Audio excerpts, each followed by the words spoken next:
తెలంగాణ శాసనసభ మండలి సమావేశాలు ఇవాల్టి నుంచి ప్రారంభం కానున్నాయి. ప్రతిపక్ష నేతగా కేసీఆర్ సమావేశాలకు హాజరు కావడం, రాష్ట్రానికి రావాల్సిన నిధులు, అనుమతులు, ప్రాజెక్టుల అంశంపై బీజేపీ అధికార పార్టీ మధ్య మాటల యుద్దం కొనసాగుతుండడం, దక్షిణాది రాష్ట్రాలకు నిధుల విడుదల, పార్లమెంట్ నియోజకవర్గ వర్గాల డీలిమిటేషన్పై చర్చ సాగుతుండటం వంటి పరిణామాల నేపథ్యంలో ఈసారి సమావేశాలు హాట్ గా కొనసాగుతాయని అంటున్నారు.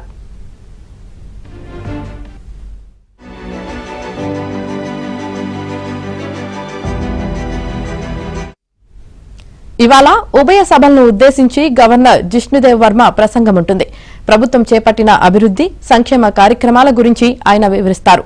తర్వాత స్పీకర్ గడ్డం ప్రసాద్ కుమార్ సమక్షంలో జరిగే బీఏసీ భేటీలో అసెంబ్లీ సమావేశాల తేదీలను ఖరారు చేస్తారు.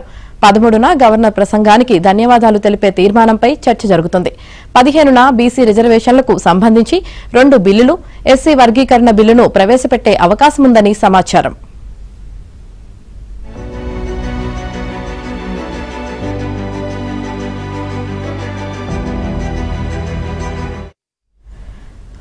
ఇక ఆ రోజు 2 వర్గాలకు సంబంధించిన బిల్లులను ప్రవేశపెడతారా లేదా ఒక వర్గానికి సంబంధించిన బిల్లును మాత్రమే పెడతారా అనేది బీఏసీలో తేలుస్తారు.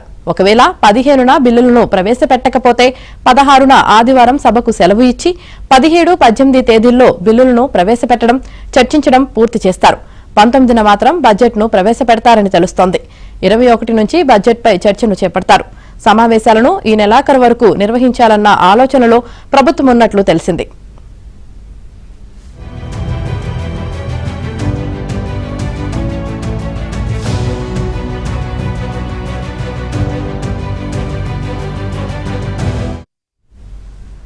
శాసనసభలో ప్రతిపక్ష నేత కేసీఆర్ ఈసారి సమావేశాలకు హాజరు కానున్నారు.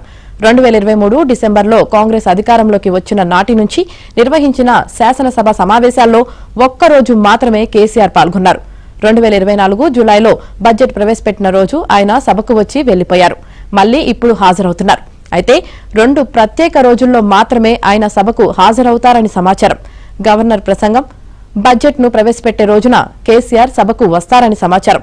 మిగతా రోజుల్లో సభకు వస్తే గవర్నర్ ప్రసంగంపైనో, బడ్జెట్ పైనో, ఎస్సీ వర్గీకరణ, బీసీ రిజర్వేషన్ల బిల్లులపైనో మాట్లాడాలన్న డిమాండ్లు ఉంటాయి. ఇలాంటి వాటికి దూరంగా ఉండాలంటే 12, 19 తేదీల్లో మాత్రమే సమావేశాలకు హాజరవుతారన్న చర్చ జరుగుతోంది.